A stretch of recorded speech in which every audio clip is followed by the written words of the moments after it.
Bem, Bom, primeiramente quero tá agradecer bom. aqui a presença de todos, né? Esse Deixa eu ver sábado, outra marca, não tem Light, mas tem Black. vamos dizer assim, raramente chuvoso aqui no Rio de Janeiro, mas enfrentamos hoje uma temperatura mais baixa, né? Castilho. E quero agradecer então a todos os presentes, né? E dizer que essa palestra, por coincidência, ela é um dia após o Dia do Oftalmologista. Então, essa palestra fica certamente em homenagem a todos os oftalmologistas. A Somerge reconhece a importância desse profissional na sociedade, né? Enfim, para nos dar qualidade de vida, enfim.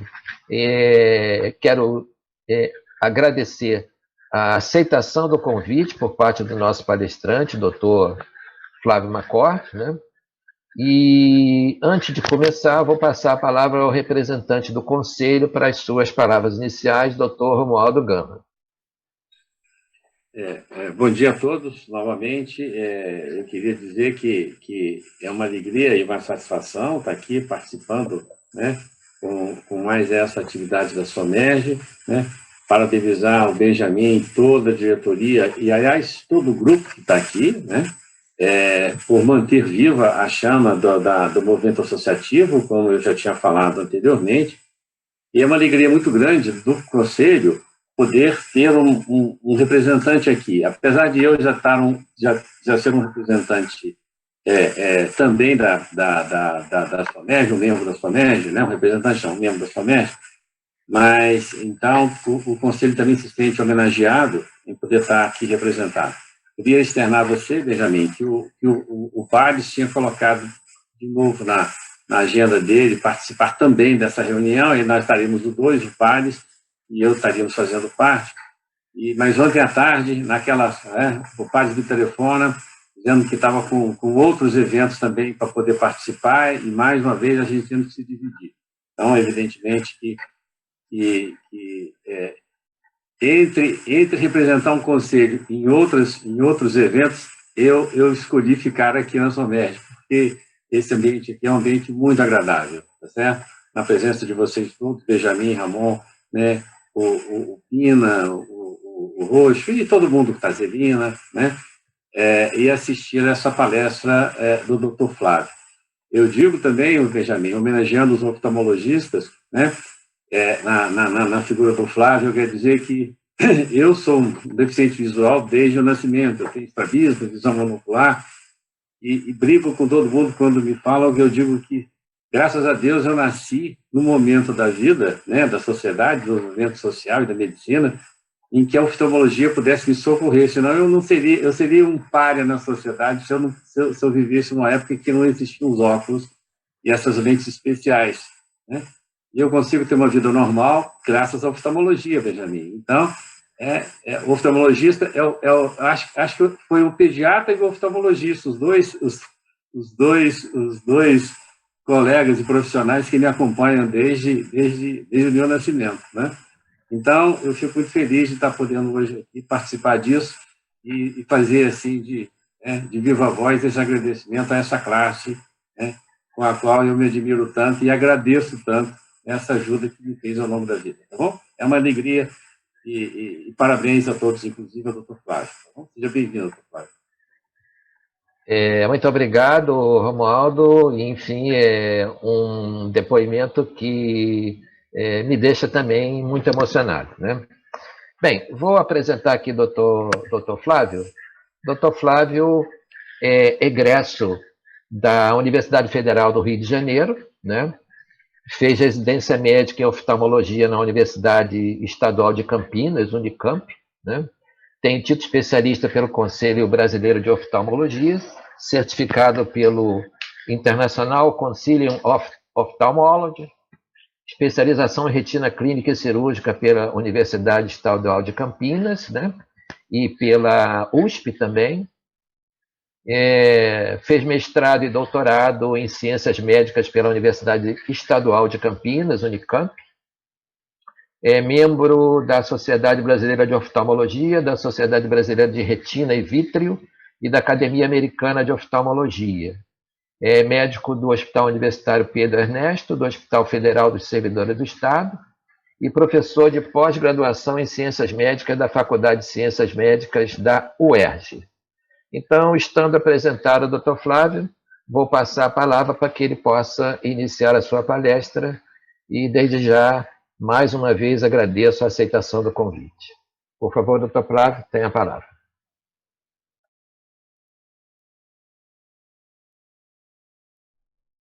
Benjamin, eu que agradeço a oportunidade, né, de estar aqui com vocês, né, da Somerge, ainda que virtualmente. Em relação às palavras ao Dia do Oftalmologista, a gente também agradece a parceria, né, dessas especialidades que são mais próximas, né, em relação a gente, as especialidades clínicas, né, que são tão importantes para a condução adequada dos nossos pacientes, né. E agradecer o convite, né, especialmente ao Dr. Gilberto dos Passos também, que é meu eterno chefe no Hospital de Servidores do Estado, e vai ser uma honra conversar com vocês sobre, eu vou começar a compartilhar minha apresentação, sobre as alterações oftalmológicas, né, na COVID-19. Vocês veem meus slides? Sim, Flávio, vimos sim. Perfeito. Então, que é uma doença que mudou tão bruscamente, né, nossas vidas, e a gente tem essa questão da qual que é o impacto, né, da oftalmologia. Eu vou colocar para vocês, né, em relação a quais são as alterações oftalmológicas, né, no que a gente tem que estar atento em relação ao quadro ocular e no que a oftalmologia pode contribuir para o tratamento dos nossos pacientes, tá?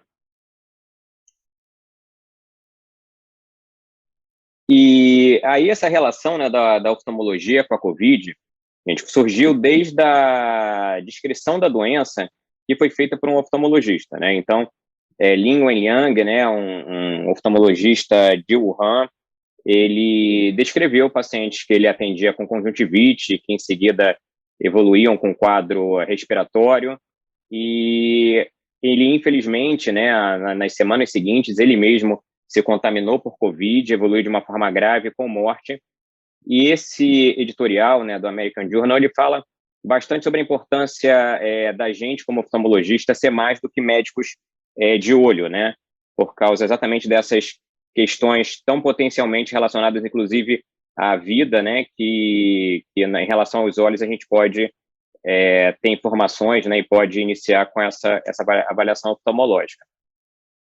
E que em relação ao COVID, ela pode ser potencialmente muito relacionada, né? Então, se a gente for considerar simplesmente a descrição de uma dor ocular durante um quadro de COVID, ele pode ser responsável, né, por uma porcentagem muito significativa dos sintomas iniciais, né, do quadro de dor ocular no COVID. E se a gente for, né, tiver a oportunidade de examinar esses pacientes, o que muitas vezes não é comum, né, durante o quadro da doença devido ao isolamento, a gente deve diferenciar as alterações oculares nas alterações que envolvem a córnea conjuntiva, né, que são a superfície ocular, as alterações retinianas e as alterações relacionadas ao nervo óptico, né, e à neurooftalmologia de uma forma geral. Em relação inicialmente, né, então aqui a superfície ocular, né, principalmente a córnea e a conjuntiva.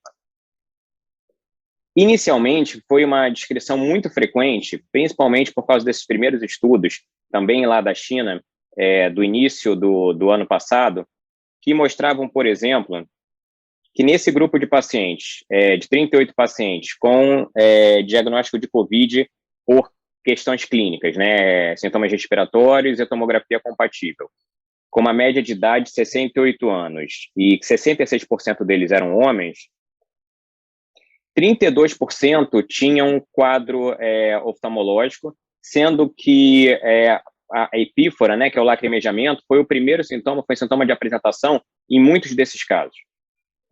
A conjuntivite, nesses casos, também vai se manifestar com hiperemia, né, com essa vermelhidão ocular, com a quemose, né, que é o edema da conjuntiva.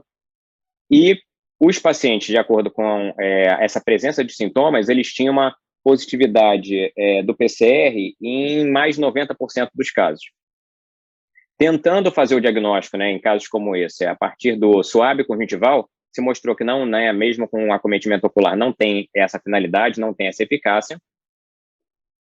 Mas, além disso, esses pacientes com manifestações oculares, eles tinham um perfil de gravidade da doença significativamente maior do que os pacientes que não tinham acometimento ocular, nessas descrições iniciais lá do início do ano passado, lá na China. A gente indo direto, né, para uma meta-análise, né, recente em relação a essas manifestações oculares da COVID, a gente vai ver que as manifestações, os estudos são muito heterogêneos.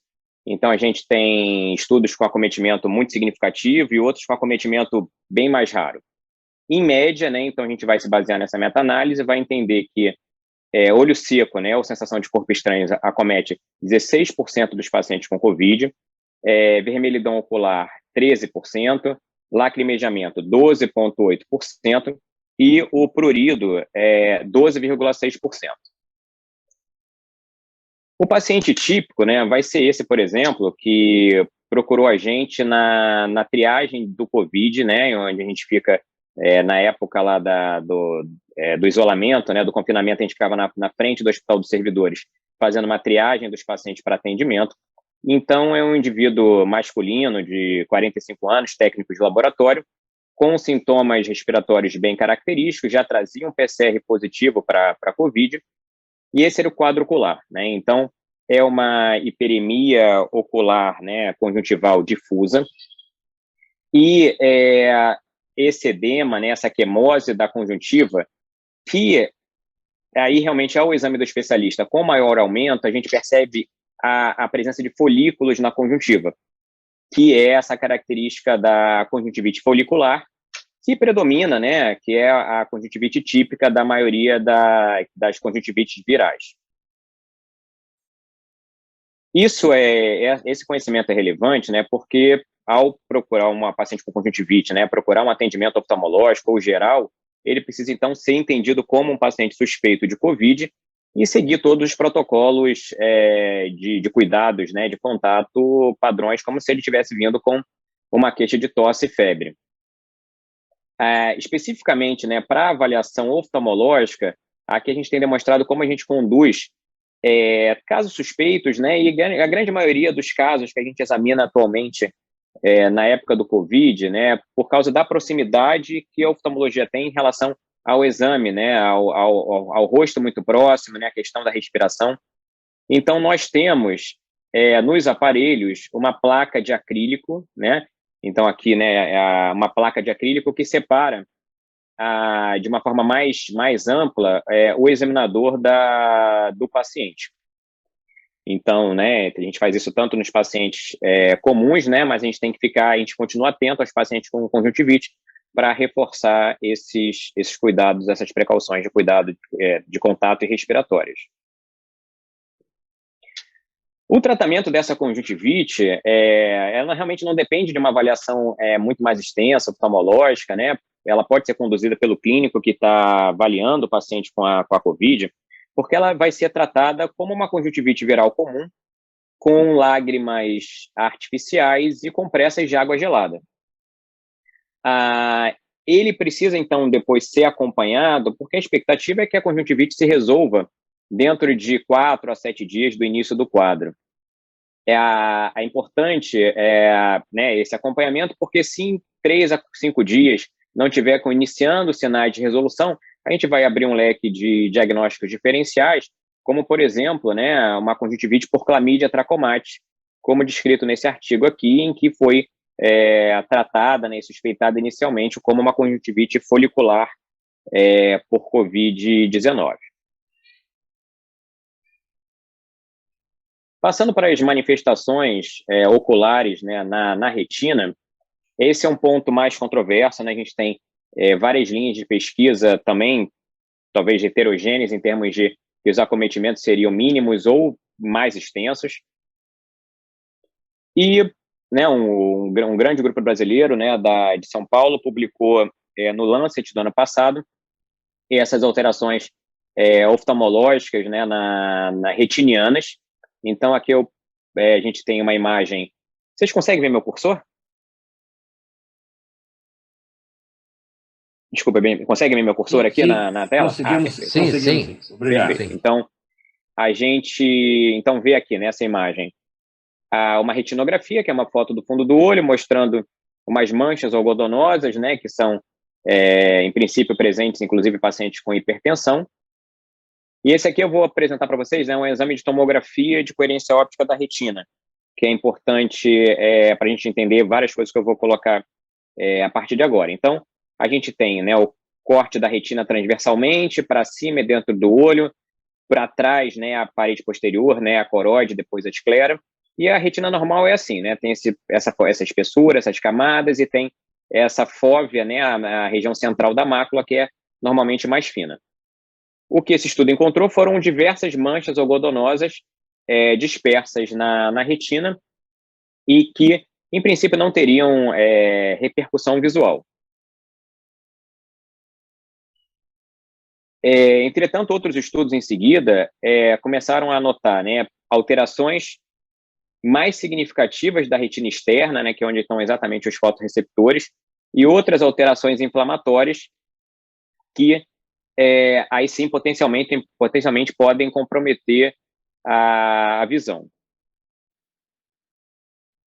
Esse estudo, né, que foi divulgado pela mídia leiga já, e que, em princípio, mostraria 20% dos pacientes com algum risco de acometimento ocular, ele não está ainda, né, revisado, né, por editores, ele não foi publicado ainda.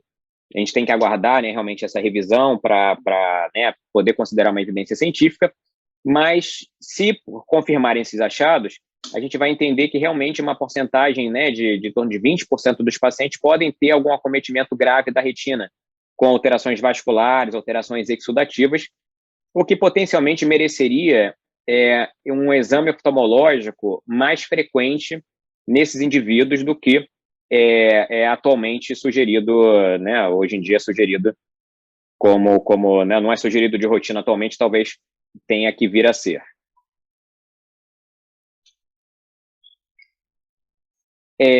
Seguindo então, né, da retina para o nervo óptico, né, e uma neurooftalmologia como um todo, as manifestações do COVID, elas envolvem desneurite óptica, paralisia de nervos cranianos, alterações do movimento ocular, né, estrabismos e nistagmos. Nistagmos, né, é a dificuldade de fixação com uma movimentação ocular persistente, defeitos pupilares, né, defeitos do reflexo pupilar e defeitos de campo visual. Então, por exemplo, né, a gente tem esse caso, né, dessa criança atendida, acompanhada na pediatria e na oftalmologia, né, do Hospital dos Servidores do Estado. Então, que é um menino de 9 anos e que tinha um quadro comprovado de COVID há um mês atrás, tinha se recuperado né, já do COVID, quando ele evoluiu com um quadro de febre, náusea, letargia e confusão mental. Então, ele com um quadro, né, neurológico geral bastante presente, né, uma queda bem significativa do estado geral, uma confusão mental em relação à, né, dificuldade de colaborar no exame. E o quadro da manifestação ocular era uma diplopia binocular, né, então significa que ele tinha uma diplopia quando ele estava com os 2 olhos abertos. Ao ocluir algum dos olhos, a diplopia, a visão dupla desaparecia, o que significa que é uma diplopia relacionada ao desalinhamento dos olhos, né? E uma fotofobia muito intensa, né? Uma fotofobia realmente patológica. A gente vê no exame aqui, né, do cover-uncover, né, o exame da motilidade ocular, que ao ocluir um dos olhos, né, o outro olho se movimenta para buscar fixação.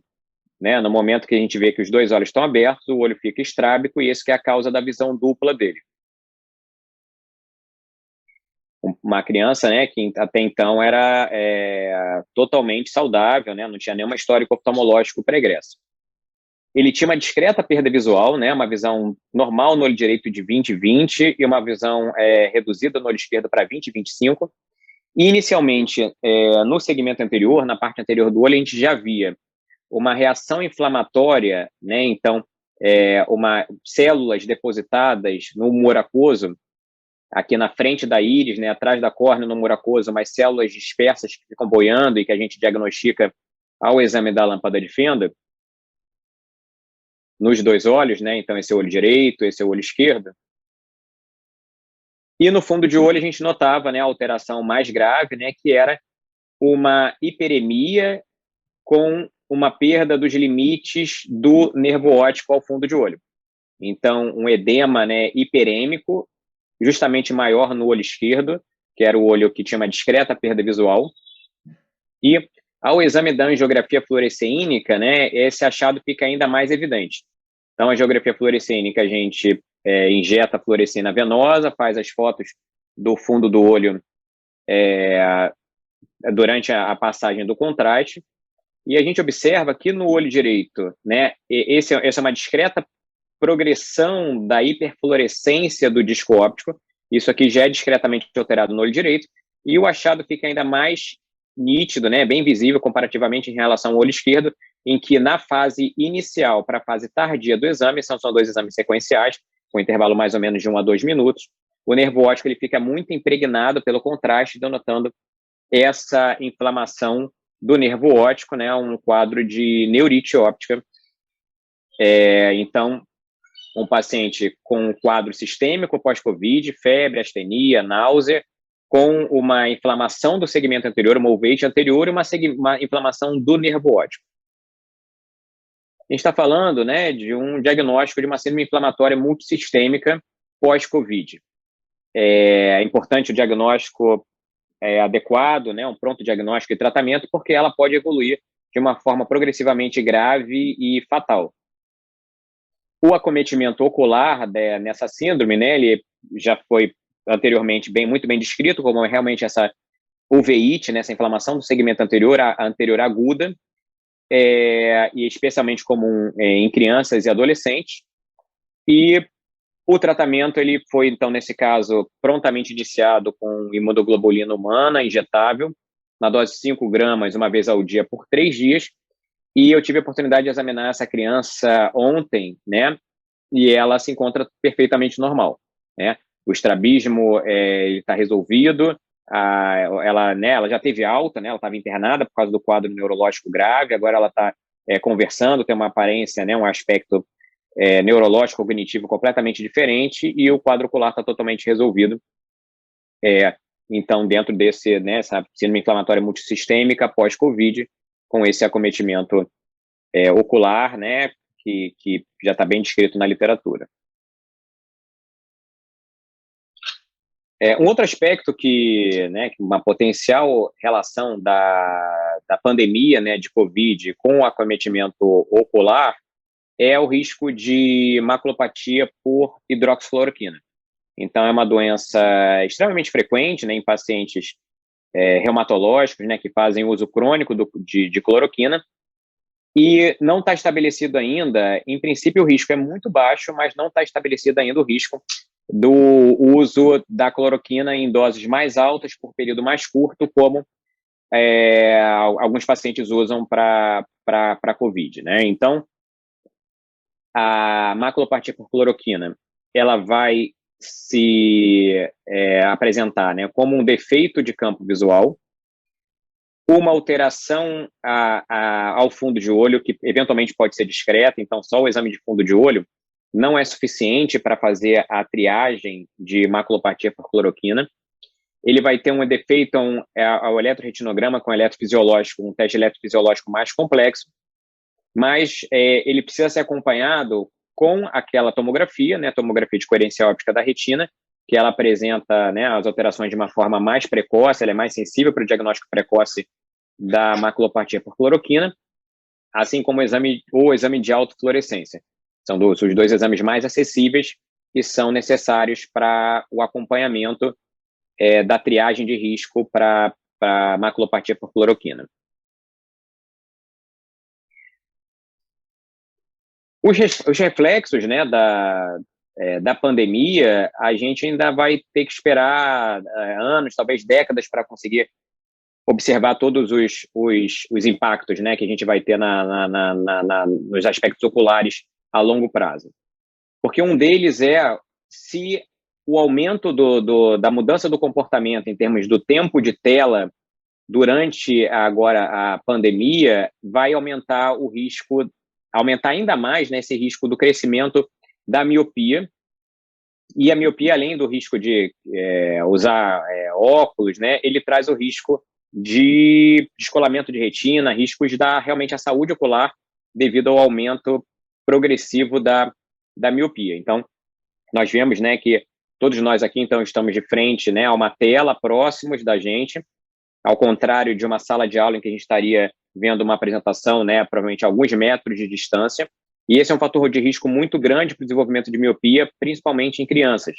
Então, o uso de eletrônicos portáteis, né, já era estabelecido, a miopia já vinha aumentando por causa da necessidade de acomodação pelo uso muito frequente de eletrônicos portáteis, e agora, com esse aumento relacionado ao confinamento, existe a possibilidade disso ser um impacto muito relevante até, talvez, daqui a algumas décadas. Uma outra relação que a Covid teve, né, muito relevante para a oftalmologia, é em relação à interrupção dos tratamentos, dos acompanhamentos de muitos pacientes que estavam em tratamentos contínuos oftalmológicos, né? Então, um tratamento que é extremamente comum no dia de hoje, né, e que ainda demanda uma certa complexidade em termos de ida para o hospital, para o procedimento, são os pacientes com doenças retinianas em vigência de injeções intravítreas de antiangiogênicos. Aqui a gente tem os dois principais grupos, né, que é esse AMD, é a degeneração macular relacionada à idade na forma exudativa, e o DME é o edema macular diabético. Esse estudo ele mostra como que, dentro da pandemia, dividindo entre dois grupos que tiveram os seus tratamentos prejudicados, atrasados pela pandemia, e o grupo controle que conseguiu manter o tratamento adequado, o grupo que teve o retardo, ele teve uma perda extremamente significativa em termos de visão, né? Então, esse é um gráfico da melhor acuidade visual com correção. Quanto mais o gráfico desceu, realmente corresponde a uma perda de visão em relação à base aqui inicial. Então, atingindo principalmente pacientes com edema macular diabético, com degeneração macular, né, com outras causas de doenças vasculares, oclusivas, venosas, né, que dependem de tratamento contínuo, são injeções intravítreas que são feitas mais ou menos a gente faz mais ou menos a cada 1 a 2 meses. A interrupção do tratamento gerou a perda de visão ao longo, né, do último ano de uma forma muito frequente. Como, por exemplo, né, nesse caso, né, que eu vou ilustrar para vocês, que é uma paciente em torno de 70 anos de idade, com degeneração macular relacionada à idade na forma exudativa, em que esse aqui é o olho esquerdo da paciente, né, então agora vocês já podem interpretar comigo aqui essa tomografia diferencial óptica da retina, em que no início, esse é um exame do início de 2019, antes da pandemia, quando a gente fez o diagnóstico do caso dela, em que ela tinha apenas umas leves lacunas de líquido, um espessamento discreto da retina, uma perda um pouquinho aqui do contorno foveal, e que ao longo de 2019 ela conseguiu aderir ao tratamento de injeções intravítreas regulares e pelo menos manteve a visão, teve até uma melhora anatômica aqui com o tratamento.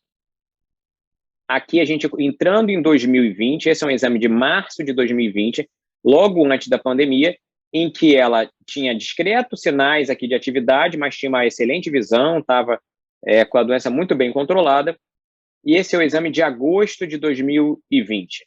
Então, ao longo de 5 meses, né, quando o início da pandemia de março, que ela teve o tratamento interrompido com as injeções intravítreas, a gente vê que a retina dela ela passa a estar descolada, passa a ter esse tecido fibroso aqui sob a retina, entre a retina e a parede posterior do olho, uma retina espessada, desorganizada, e a visão dela caiu, né, para uma visão compatível com a leitura, com uma visão em que ela consegue ler letras, né, só as letras maiores do jornal, uma perda de visão nesse nível, né? A degeneração macular, ela acomete a visão central, então ela gera dificuldade de leitura, dificuldade de identificação de rostos, e essa é uma perda que ela é irreversível.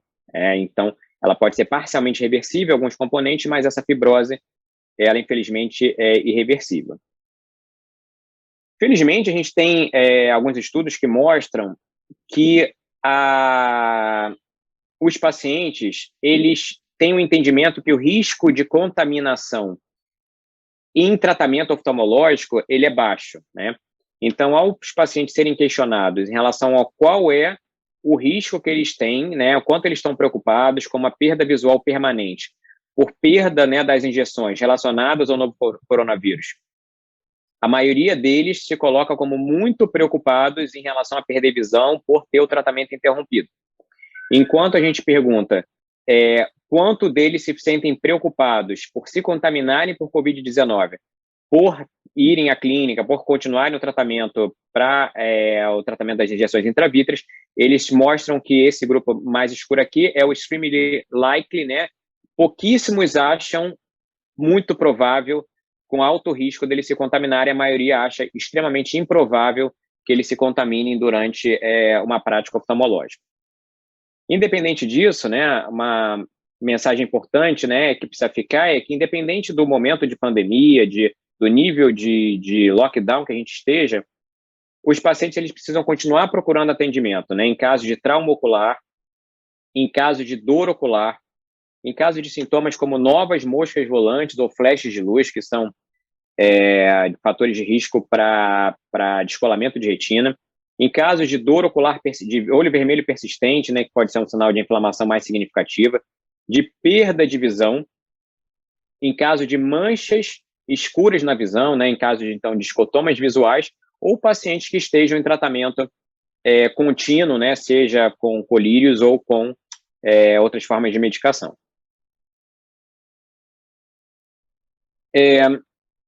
E aí uma outra forma, né, aprofundando um pouquinho mais aqui, no que a oftalmologia, né, eventualmente ela pode ser útil em relação a perspectivas do tratamento do COVID, a gente, né, sabe, a gente se surpreende a cada dia com a forma inesperada que os pacientes evoluem quando eles se contaminam, né? Como alguns pacientes podem evoluir de uma forma tão assintomática e outros com essa cascata inflamatória, com uma evolução tão grave. Isso está estabelecido, né, que ele está relacionado a uma via do complemento, né, uma via inflamatória imune, que está relacionada a uma disfunção da coagulação, que é mediada por mecanismos genéticos, né? Então, é uma predisposição potencialmente genética de genes como o C2, o CFH, o CFB e o C3, que potencialmente podem estar relacionados às formas mais graves da doença. A limitação é que esses exames de sequenciamento genético para identificar, eles são pouquíssimo acessíveis e têm um custo muito alto ainda. A questão é que, especificamente, a degeneração macular relacionada à idade, ela também tem como fator de risco essas mesmas alterações genéticas, né? Então, especificamente foi objeto, né, da minha tese de doutorado, essa relação entre a genética e a degeneração macular relacionada à idade, que, né, por mecanismos semelhantes, né, envolve exatamente um dos genes, que é o do CFH, que ainda persiste, né, de uma forma muito difícil você procurar o sequenciamento genético para poder ter essa definição da predisposição ao risco de COVID. Só que, justamente, a gente também tem já estabelecido que os pacientes com a apresentação ocular da manifestação genética, que seria exatamente a degeneração macular relacionada à idade, têm essa mortalidade mais alta. A sugestão é que talvez a identificação, né, dos pacientes, ou quem sabe, né, que já tem degeneração macular, ou quem buscar, né, o diagnóstico, ele também vai ter informação de que potencialmente ele tem um risco maior de evoluir mal numa eventual contaminação por COVID, e a partir daí tentar se descobrir maneiras de minimizar esse risco para esses indivíduos. Tá? Essas são as linhas gerais que eu gostaria de trazer para vocês. Vai ser ótimo a gente, a partir de agora, seguir com as discussões.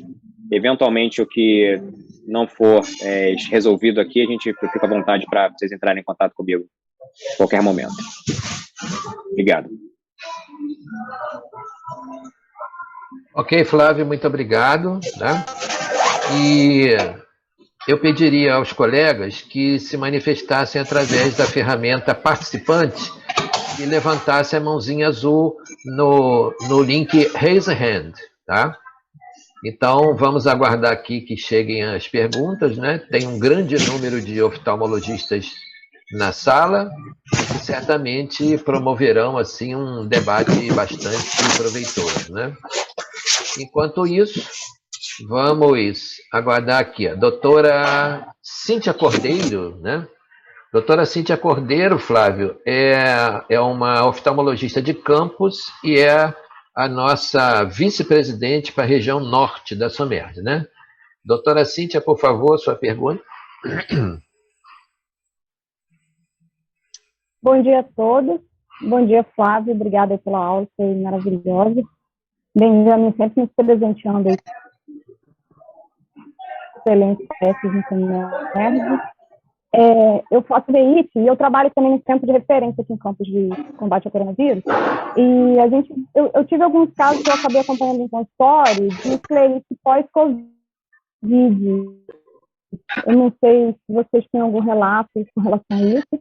Um outro caso interessante também que eu acompanhei aqui foi uma síndrome de dispersão pigmentária, que até fiz um levantamento de artigos, né, que tem uma relação também com o uso de moxifloxacina. A paciente refere que ela fez 2 ciclos de uso de moxifloxacina oral e ela depois desenvolveu essa síndrome e já tem uns 4 meses. Não sei se vocês têm alguma experiência aí, algum relato de casos de esclerite pós-Covid.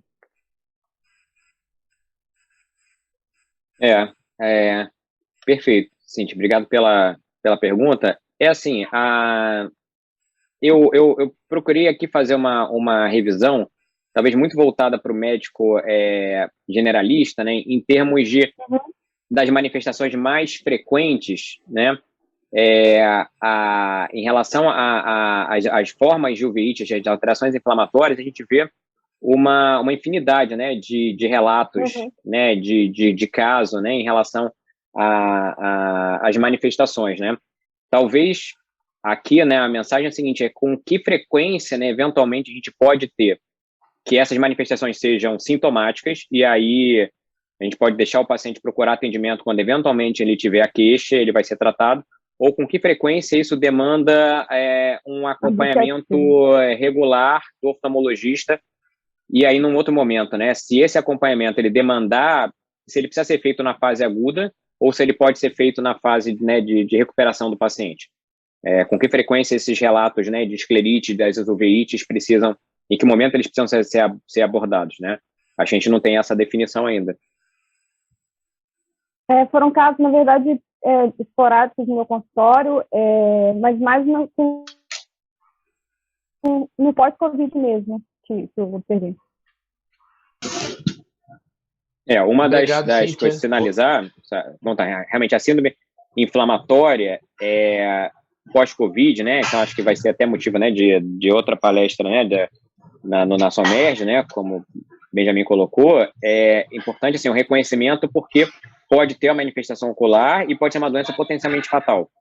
Então, isso realmente é uma questão que tem que estar muito entrosado, né, o clínico com o oftalmologista, para ser, eventualmente, por só no caso de apresentação de sintomas, que seja um referenciamento muito rápido. Com certeza. Obrigada. Obrigado, Cíntia. Obrigado, Cíntia, pela pergunta. Dr. Ramon Blanco.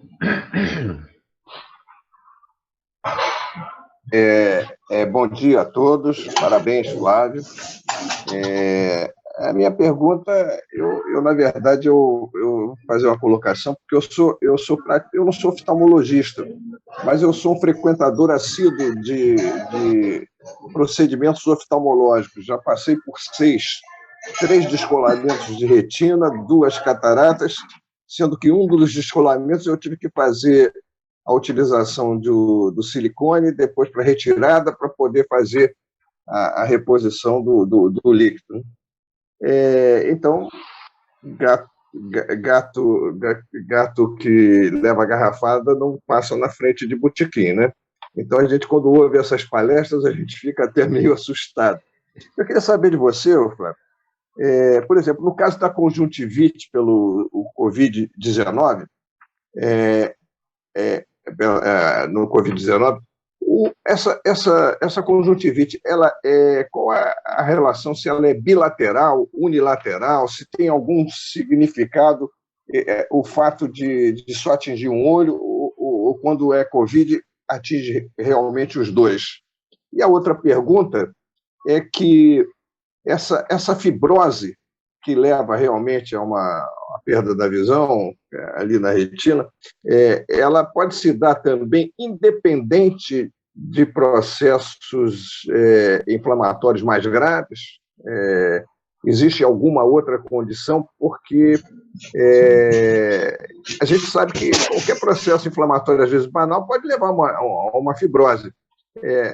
Essa é uma dúvida que eu gostaria, se você tem essa experiência, que você nos esclarecesse. Muito obrigado e parabéns pela exposição.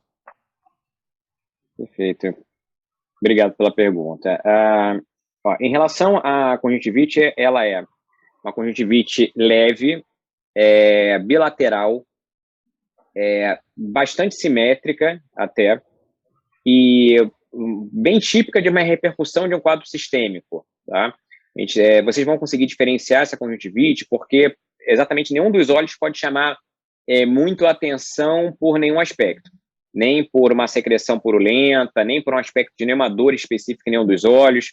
Qualquer quadro que chame atenção para alguma unilateralidade, precisa pensar no diagnóstico diferencial de uma conjuntivite bacteriana, de uma úlcera de córnea, de alguma outra coisa relacionada a que não seja a conjuntivite pelo Covid. E, né, em relação, por exemplo, à secreção, praticamente o paciente não descreve acordar nem com o olho grudado, né? Uma conjuntivite com uma secreção bem líquida, né? E bem bilateral simétrica. Em relação à fibrose da retina, assim, o que eu mostrei foram doenças oculares primárias que evoluem com fibrose, tá? Então, um edema macular, diabético, maltratado, uma degeneração macular, um descolamento de retina, as reações inflamatórias podem levar a fibrose do tecido retiniano. O COVID, a gente está em relação à hipótese de ou não ter acometimento quase nenhum, ou ter acometimentos que potencialmente poderiam se manifestar com alguma perda de visão que tivesse que ser tratada.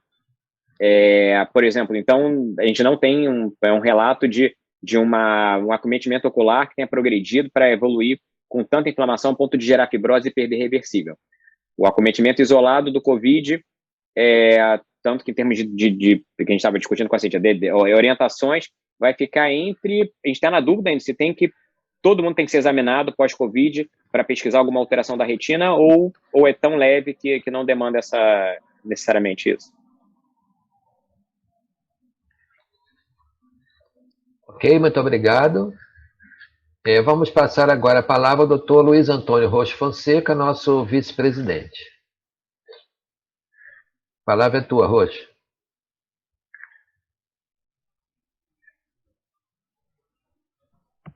Bom dia, Flávio.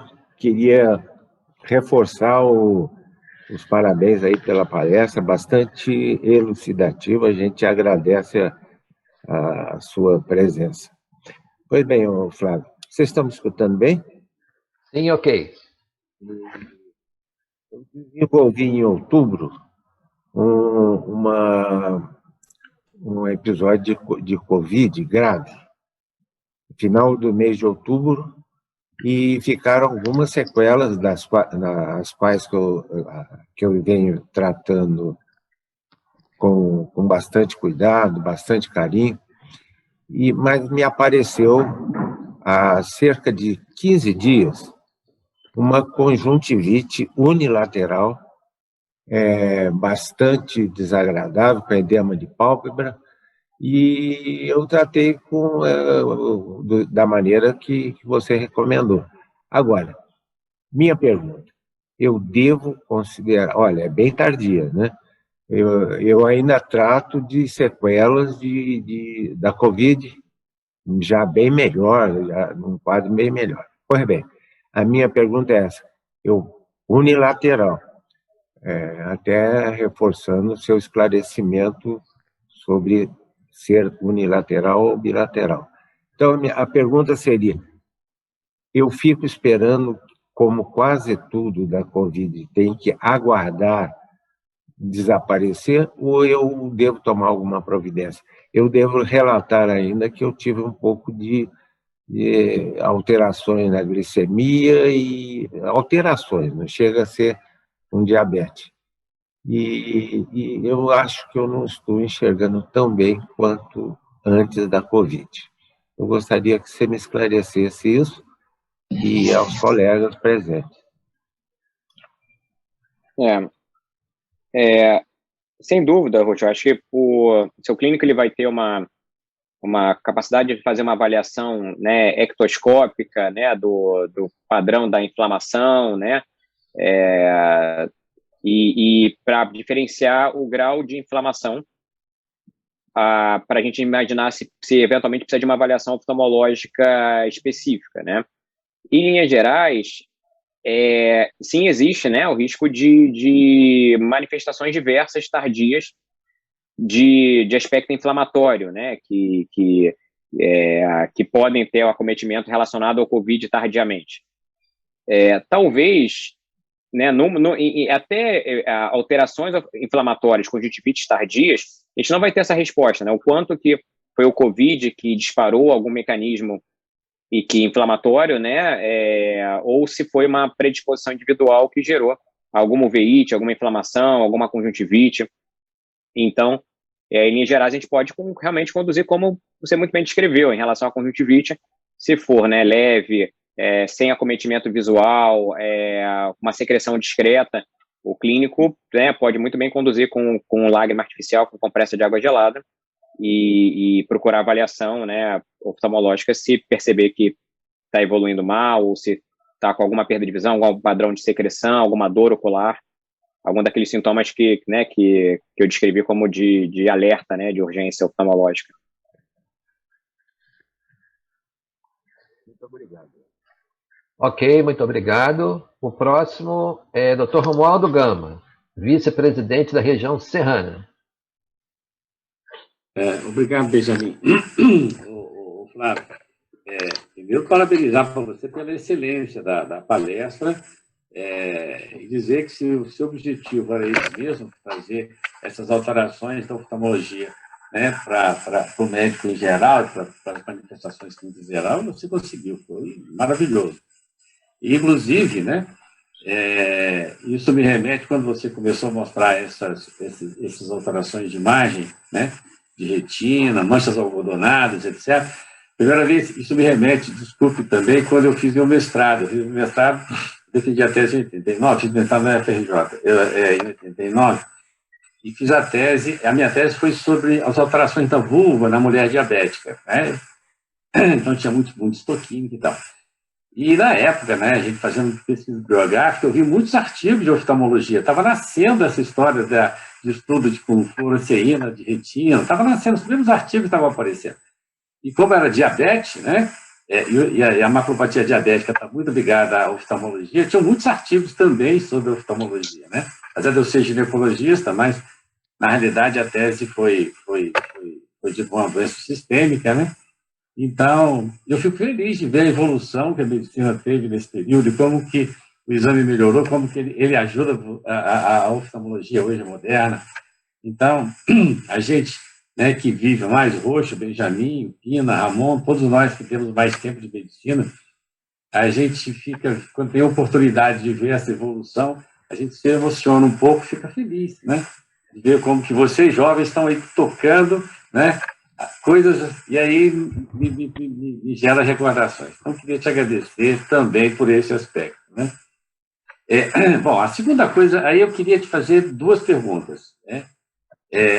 Uma Eu achei muito interessante essa síndrome inflamatória que você falou, porque que está no adolescente, que dá aquelas foliculites de conjuntiva, né? Então, as duas coisas. Se a síndrome inflamatória, né, e é característica de criança, inclusive com evolução grave, a criança e adolescente, ou se ela comete com outras faixas etárias, ou se isso é principalmente na criança e no adolescente, né?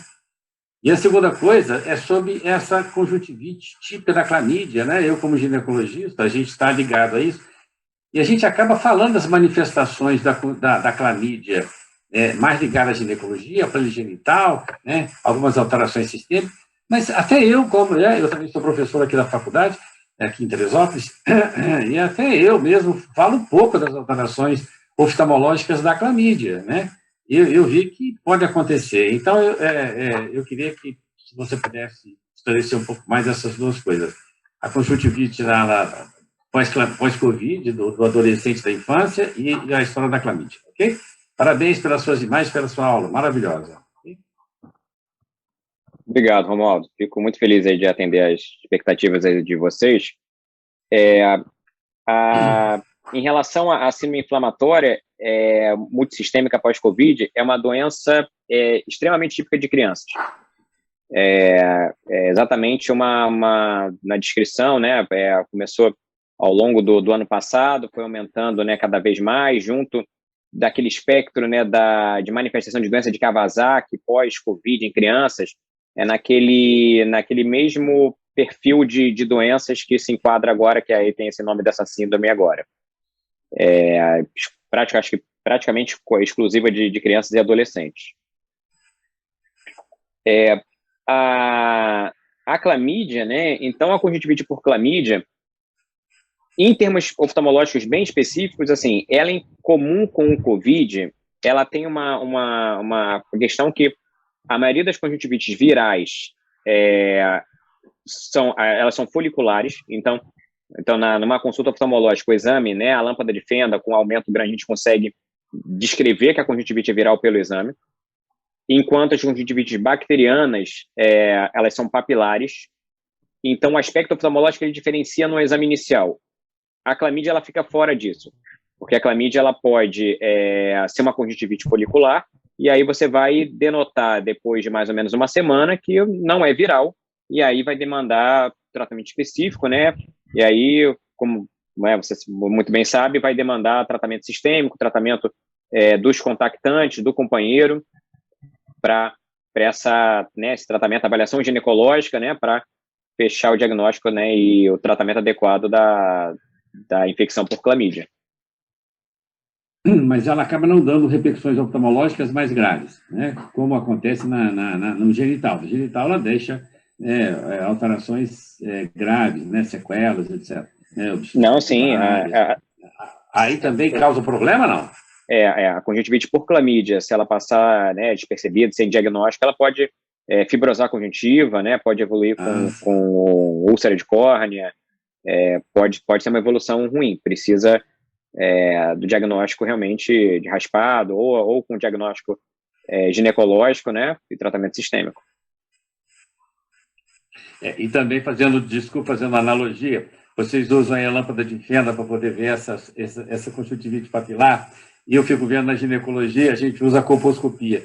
No fundo, são as mesmas coisas, aparelhos diferentes, mas que a gente tem imagens semelhantes. Essas imagens que você apresentou de conjuntivite folicular me lembram algumas imagens que eu encontro na colposcopia. Olha que coisa interessante, né?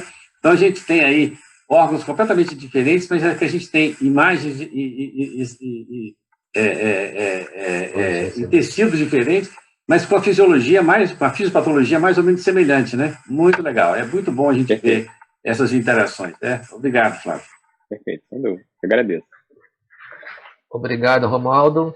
Com a palavra agora, o Dr. Sérgio Pina, de Rio das Ostras, é o nosso diretor de Marketing e Empreendimentos. Bom dia a todos. Cumprimento o Dr. Romualdo, representante do nosso órgão maior, o CREMERG, Dr. Benjamin, presidente da SOMERG. Parabéns, Dr. Flávio. Obrigado por nos brindar com essa excelente palestra nessa manhã, sábado. A minha questão é o seguinte: você falou sobre as reações adversas medicamentosas, falou sobre a cloroquina, e hoje a gente tem um uso cada vez maior, ou muito frequente, de maneira preventiva, da ivermectina, anita. E eu lhe pergunto, há algum estudo a respeito de reações adversas a esses medicamentos a longo prazo, na oftalmologia? Não, especificamente a ivermectina, a anita, não tem toxicidade ocular. Tentando buscar se algum outro medicamento desses diversos aí descritos como tratamento precoce para COVID teriam, né? Não, acho que não. Acho que o foco acho que realmente a questão dentro de todas as escritos é a cloroquina, né? O fosfato de cloroquina pior, com mais risco, a hidroxicloroquina com menos risco, e exatamente a cloroquina.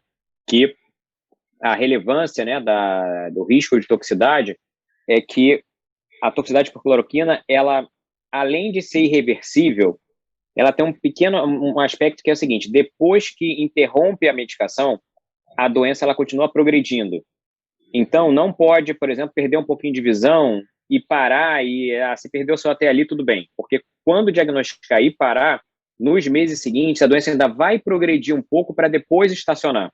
Então, a gente precisa fazer um diagnóstico da maculopatia de uma forma assintomática, que aí é o que depende de, né, a gente sabe que o fundo de olho não é suficiente, depende de exames complementares para fazer essa triagem. Ok, muito obrigado. Parabéns. Obrigado. Ok, obrigado. Dr. Rômulo Capelo Teixeira, nosso secretário-geral, com a palavra. Bom dia a todos. Bom dia, Flávio. Parabéns aí pela maravilhosa exposição. Eu queria te perguntar o seguinte: em que momento a oftalmologia entrou na pandemia, visto que a Covid, no primeiro momento, foi do infectologista, depois passou para o pneumologista, em seguida para as demais especialidades e as outras profissões também, que adentraram nesse combate. E dentre das doenças, como você bem citou, quais as que verdadeiramente deixaram de ser diagnosticadas nesse período pela não ida ao consultório, não só na sua tua experiência, como também no que pode ter de relato científico? E dentro do que você comentou agora, achei fantástico, que é justamente, né, nos estudos anteriores, aí lá para mês de novembro, dezembro, o Hospital Einstein, em São Paulo, já mostrava que 70% de diagnósticos de câncer deixaram de ser feitos no período de março a outubro, né? Então, eu gostaria que você pudesse nos posicionar frente a isso. E a respeito da hidroxicloroquina, nós já sabemos, né? Utilizamos isso aí de longa data, né, em outros pacientes com indicação, evidentemente, um pouco mais precisa. Como é que ficam esses pacientes hoje na oftalmologia? Eles estão assustados e querem deixar de tomar? Muito obrigado, Flávio. Parabéns aí pela exposição, hein? Perfeito. Obrigado, Rômulo. Olha, a oftalmologia, né, a gente teve um primeiro momento, né, em que eu me lembro que a gente chegou a pensar que a gente precisaria montar consultórios oftalmológicos específicos no Hospital de Servidores para atendimento de pacientes com conjuntivite, né, por causa do risco de suspeita de Covid, muito relacionados àqueles estudos iniciais na China, né, do início do ano passado, que sugeriam que a conjuntivite poderia ser muito frequente e que poderia ser uma forma de apresentação da doença. Ao longo do ano a gente viu, né, claramente que isso não é o padrão da evolução da doença, né? Então, na maioria das vezes, esse paciente ele vai se apresentar com um quadro ocular quando ele já está, inclusive, com um quadro respiratório, ele já está sendo acompanhado pelo clínico, e aí o clínico, né, quem estiver conduzindo a COVID, ele vai estar muito capacitado para acompanhar o acometimento ocular né, nesses pacientes. Agora, né, a dúvida que a gente está, e aí muito relacionado a esses novos estudos sugerindo os acometimentos retinianos, se a gente precisa entrar, né, com algum acompanhamento, alguma avaliação nas semanas seguintes ao COVID, se eventualmente existe o risco de alguma alteração vascular, algum aneurisma, alguma oclusão venosa que a gente possa diagnosticar e tratar, que tem algum benefício ou não, ou se os acometimentos oculares na retina também são raros e que, eventualmente, se o paciente pode ou continuar fazendo acompanhamento de rotina ou, se ele tiver alguma queixa, procurar atendimento. Então, né, assim que a oftalmologia fica atualmente frente ao COVID. Em relação à interrupção, né, das doenças em tratamento contínuo, talvez por ser assim, a prática que faz parte, né, da minha subespecialidade, e em relação aos outros tratamentos oftalmológicos, então, por exemplo, a outra doença extremamente comum, que é o glaucoma, o paciente ele perdeu o acompanhamento para saber se a medicação estava adequada, se fazer algum ajuste da medicação, mas ele continuou com o colírio em casa, né, regularmente, na grande maioria das vezes. O limitante do tratamento das doenças retinianas, e aí a gente, né, sabe de edema macular diabético, oclusões venosas da retina e principalmente degeneração macular relacionada à idade, é que elas dependem de um procedimento que é praticamente hospitalar, né? A gente precisa fazer em centro cirúrgico com técnicas adequadas de asepsia, que é a injeção intravítrea, e que aí teve realmente diversos momentos, desde daquele lockdown inicial, que os próprios centros cirúrgicos estavam fechados, para um outro momento em que os pacientes tinham uma resistência muito grande a procurar atendimento. Então, mas, novamente, a gente viu que isso, tanto na minha prática, de vários colegas, quanto no mundo, foi extremamente heterogêneo. Teve grupos específicos, hospitais, que a gente conseguiu dar plena continuidade ao tratamento, e outros que ficaram severamente impactados e tiveram perda de visão ao longo do ano passado, né? Em relação à cloroquina, assim, o impacto, né, a gente na oftalmologia, a gente entra pouco no mérito de se tem que usar ou não, né? Tanto com o aspecto, né, o COVID, qualquer outra questão, desde o aspecto reumatológico, né? A nossa função é alertar, examinar e alertar em relação a como é que está o aspecto ocular, para sinalizar indicar se deve ser suspenso ou não pelo início, né, pelo indício de início de toxicidade por cloroquina. Porque com, né, a propedêutica que a gente tem atualmente, os pacientes podem usar a cloroquina durante 5, 10 anos de uma forma segura e realmente interromper ao início do mínimo sinal de toxicidade antes de ter qualquer risco de perda de visão. Ok, obrigado, Flávio. Dr. Luiz Antônio Rocha Fonseca, aparece aqui de mãozinha levantada. É a primeira ainda ou o senhor quer fazer alguma outra intervenção? Tá, ok. Bem, não temos mais perguntas, mas eu gostaria que uma pessoa em especial aqui da SOMERGE pudesse falar alguma coisa, que é o Dr. Gilberto dos Passos. Dr. Gilberto, o senhor está nos escutando? É necessário daqui para frente? Sim. Gilberto, pode falar. Caros colegas, bom dia. Eu estou aqui numa missão meia dura, porque o Conselho Brasileiro de Oftalmologia está fazendo uma palestra nesse momento, das 8 às 9, das 9 às 11, os 80 anos da oftalmologia e o futuro do nosso trabalho médico. Então, eu estou acompanhando duas palestras ao mesmo tempo. Está me ouvindo? Ok, estamos ouvindo. Duas palestras ao mesmo tempo, mas eu ouvi desde o começozinho do Flávio, e o doutor Flávio é um especialista nessa área. Você tem noção do acompanhamento? Está me ouvindo? Sim, senhor, pode falar.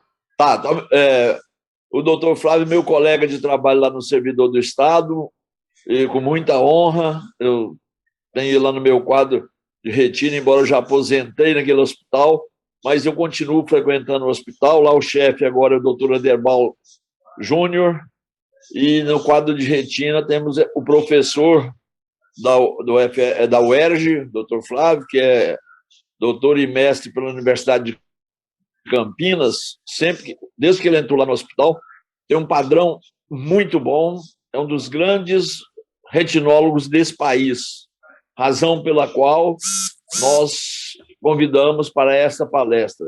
Eu acho que a Somerge e seus membros estão muito agraciados com a palestra do doutor Fábio, e nós aprendemos muito com ele. Eu sou um médico generalista em oftalmologia, e ele um especialista, um subespecialista em retina. Parabéns, Flávio Macorde, pela apresentação, parabéns a Somerge pelo convite, e parabéns ao presidente, que também é cliente dele, meu e dele, e a esposa dele, do presidente, é cliente minha e do Flávio. Com prazer, parabéns, Flávio, pela sua apresentação. Acho que você esgotou o assunto, ok? Obrigado. Ok, obrigado, Gilberto. E você está acompanhando duas palestras ao mesmo tempo, porque você vale por dois, né? Vale por dois na inteligência, vale por dois no tamanho, né? E vale por dois porque você tem a amizade de todos aqui da Somerge e dos seus clientes também. Ô Benjamin, Oi, eu vou ver se eu consigo lá no Conselho Brasileiro de Oftalmologia. A palestra está sendo dada, mas de fino trato, rapaz. Uma excelente palestra sobre o nosso futuro de trabalho. Aí eu vejo se eu consigo lá na íntegra para você enviar a todos da Somerge. Ok, a gente coloca no nosso canal de comunicação. Com certeza. E parabenizo a você, o Fábio, e a todos que estão presentes. Obrigado. Obrigado. E logo a seguir estarei com você na reunião da diretoria da Somerge. Eu, como diretor de finanças dessa casa, tenho que cuidar bem do nosso dinheirinho. Obrigado. Obrigado. Bem, não existindo mais nenhuma pergunta, eu vou passar ao doutor Romualdo Gama para as suas palavras finais e, posteriormente, para a despedida do nosso convidado, doutor Flávio. Por favor, doutor Romualdo. Obrigado, Benjamin. Eu não tenho grandes coisas para acrescentar, a não ser agradecer, né, de coração ao doutor Flávio pela qualidade da apresentação dele, né, e pela honra e pelo prazer, né, de estar aqui conosco nessa manhã de sábado, né, e abrilhantada por essa qualidade tão grande de palestra. E agradecer a você, né, como representante da Somerge, por ter promovido esse tipo de encontro. E parabéns a todos vocês, muito obrigado. Ok, obrigado. Doutor Flávio, para suas despedidas. Benjamin, eu e quero agradecer a você, assim, todos os colegas, né, da Somerge, pela oportunidade dessa interação, né, que foi muito rica para mim, né, então um entendimento de conseguir transmitir, né, esse meu objetivo, né, para os colegas, para terem esse entendimento, né, da oftalmologia, que, como a gente viu, é ao mesmo tempo distante, mas tão próxima, né, da prática clínica geral, de tantas especialidades. Então, foi uma oportunidade muito grande para mim interagir com vocês. Ok, Flávio, te agradeço, tá? Mas eu posso garantir que hoje você teve uma audiência maciça de oftalmologistas, tá? Eu estou vendo aqui vários colegas que eu reconheço como oftalmologista, tanto fazem parte da Somerge quanto de fora da Somerge, né? Estou vendo aqui o retratinho dela, a doutora Rita Tavares. Se eu não me engano, a doutora Rita Tavares é irmã de uma grande amiga, uma grande dermatologista, foi minha residente, doutora Graça Tavares. Um abraço especial a você, Rita, um abraço especial a todos os oftalmologistas e, mais uma vez, parabéns pela data de ontem, do Dia do Oftalmologista.